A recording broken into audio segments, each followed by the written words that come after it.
CM గారు చెప్పిన పైసలు లేవు మా దగ్గర, మేము మనం కోసుకొని తింటారా అని అన్నారు. దానికి మీ యొక్క సీఎం గారు కాబట్టి కోపం చూపెట్టారు మా మీద. అయినా మా రాష్ట్ర అధ్యక్షులు చెప్పిండ్రు, వారు తండ్రి స్థానంలో ఉన్నారు, మాకు రావాల్సిన పైసలు అడిగినాం. వారే చెప్పిండ్రు కొద్దిగా సమయం ఇవ్వండి అంటే 15 నెలల సమయం ఇచ్చినాం. 15 నెలల సమయం ఇచ్చినప్పటికి కూడా ఎక్కడ కూడా మా బిల్లు పాస్ అయితే లేదు. కాబట్టి ఆ జేఏసీలో మాట్లాడిన మాటలు కూడా అంచెలంచెలుగా శాంతియుతంగా మా కార్యకలాపాలు ఉంటాయని చెప్పినాం.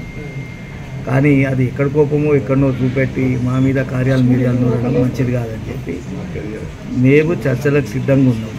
మీరు పిలిపించి మాట్లాడండి. సబ్ కమిటీ మీరే వేసారు. సబ్ కమిటీ వేసిన తర్వాత కూడా 8 నెలలు సబ్ కమిటీ సమస్యల పరిష్కారం చేయకపోగా మళ్ళీ ఉద్యోగ సంఘాల మీద ఇట్లా ఫైర్ కావడం అనేది మంచి పద్ధతి కాదు.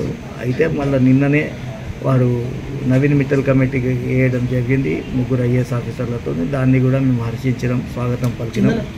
మరి ఈరోజు 4 గంటలకు రమ్మని చెప్పిండ్రు, వారితో కూడా మాట్లాడతాం. అయితే ఇంకో విషయం కూడా, ప్రభుత్వం కూడా రాష్ట్ర జేఏసీ చైర్మన్ మారం జగదీష్ గారు ఉన్నారు. ఈ మారం జగదీష్ గారు ఉన్న జేఏసీలో 220 సంఘాలు పై చిలుకు సంఘాలు ఉన్నాయి. ఇంకో జేఏసీని కూడా పిలవడం, ఆ లెటర్లో రాయడం అన్నది అది హర్షణీయం కాదు.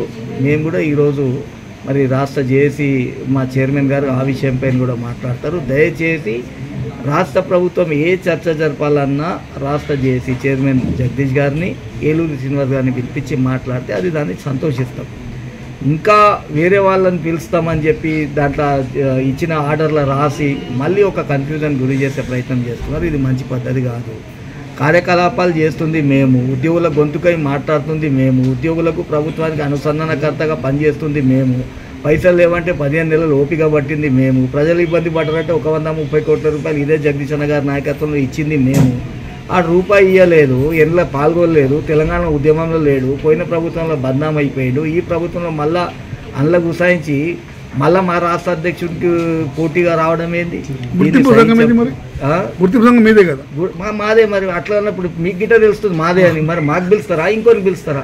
మీకే. కాబట్టి అట్లాంటివి ఏది కూడా ఒప్పుకోము. ఈరోజు మరి దాని మీద కూడా రాష్ట్ర జేఏసీ చైర్మన్ గారు మాట్లాడతారు. నిజాయితీ పరంగా చర్చలు జరపండి, మా సమస్యలు పరిష్కరించండి. 317 జీవోలో ఉన్న సమస్యలు పరిష్కరించండి. అది సంబంధించిన GAD కూడా దానికి ఉత్తరాలు జారీ చేసింది. VROల వ్యవస్థ కూడా గోల్కొండ సతీష్ గారు అప్పటి నుంచి ఎంబడబడ్డాడు. 5,000 మందిని గౌరవ ముఖ్యమంత్రి 5,500 మందిని తీసుకున్నారు. దాన్ని హర్షం వ్యక్తం చేసినాం. తీసుకున్న తర్వాత వాళ్ళు సంతోషంగా మా తల్లి డిపార్ట్మెంట్కి వస్తున్నామన్న టైంలో మళ్ళీ ఎగ్జామ్ పెడతామన్నట్టు మళ్ళీ ఒక ప్రకటన వచ్చింది. ఇవన్నీ ఇట్లాంటివి చిన్న చిన్న విషయాలలో ఉద్యోగులను ఇబ్బంది పెట్టే ప్రయత్నం. 20 సంవత్సరాల సర్వీస్ ఇవ్వమంటారు. 20 సంవత్సరాలు పనిచేసిన సర్వీస్ ఇవ్వకుంటే ఎక్కడ పోవాలి? ఒకసారి ఆలోచన చేయండి. ఆ సర్వీస్ని బట్టే కదా మా సదరు ఉద్యోగికి మళ్ళీ ప్రమోషన్ వచ్చేది. అంత గరీబ్ ఉద్యోగులు, పొద్దుటికెళ్ళి సాయంత్రం వరకు కష్టపడే ఉద్యోగులు, వాళ్ళ మీద అవాండాలు ఇట్లా మోసి అది చేసి ఇది చేసి చేయడం మంచి పద్ధతి కాదు. అందరినీ గౌరవించుకోండి. మేము చర్చలకు సిద్ధంగా ఉన్నాం.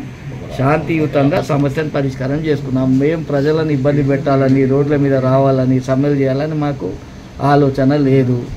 లేని ఆలోచన మీరే కల్పిస్తున్నారు. మా సమస్యలు పరిష్కరించి గౌరవంగా పరస్పర సహకారం, గౌరవంతో ఈ సమస్యలు పరిష్కారం చేసుకుందాం. Thank you.